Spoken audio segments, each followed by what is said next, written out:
இன்னைக்கு நாங்கள் ஃபஸ்ட்டு ஒரு யூடியூப் சேனல் ஆரம்பிச்சிக்கிறோம். அதில் வந்து இன்றைக்கி வெள்ளை கலரில் சுண்டல் வந்து தாளிக்கலாம் அப்படின்னு சொல்லி ஆரம்பிச்சிக்கிறோம்.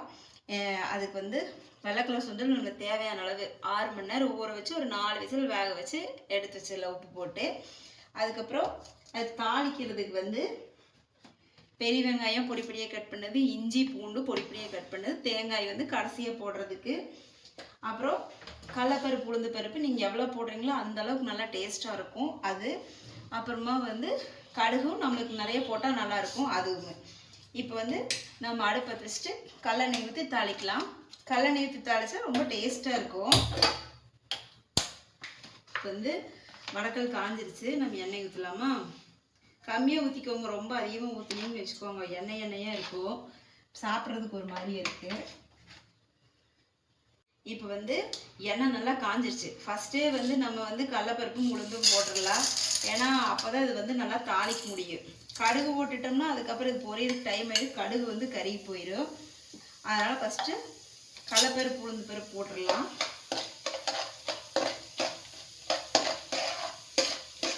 நல்லா கோல்டன் ப்ரௌன் கலரில் ஆகும்போது தான் நம்மளுக்கு வந்து சுண்டல் தாளிக்கும் போது நல்லா டேஸ்ட்டாக இருக்குது.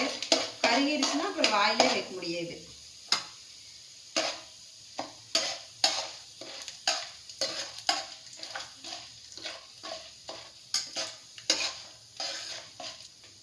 இந்த மாதிரி ப்ரௌன் கலரில் வரணும், அப்போ தான் நல்லாயிருக்கு. இப்போ வந்து நம்ம கடுகு போடலாம். கடுகு போட்டிங்கன்னா நல்லா டேஸ்ட்டாக இருக்கும். கடுகு பொரி சாப்பிட்றதுக்குன்னு போட்டு வந்துடுவாங்க. ஸோ கடுகு பொரிஞ்சிச்சுன்னா வெங்காயம் போட்டுக்கலாம்.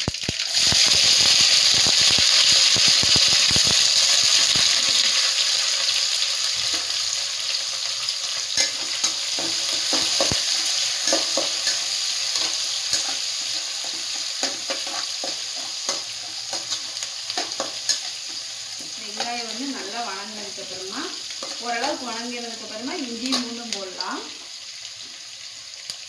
இஞ்சி பூண்டு பொடி பொடியாக கட் பண்ண உள்ள போடுறேன்.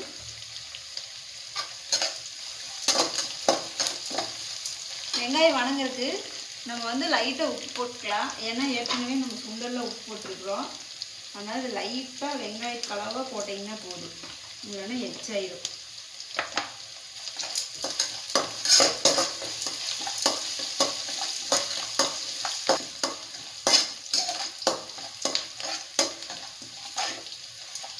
இப்போது வெங்காயம் இஞ்சி பூண்டு எல்லாம் நல்லா வணங்கிடுச்சு. இப்போ வந்து நம்ம சுண்டல் போடலாமா?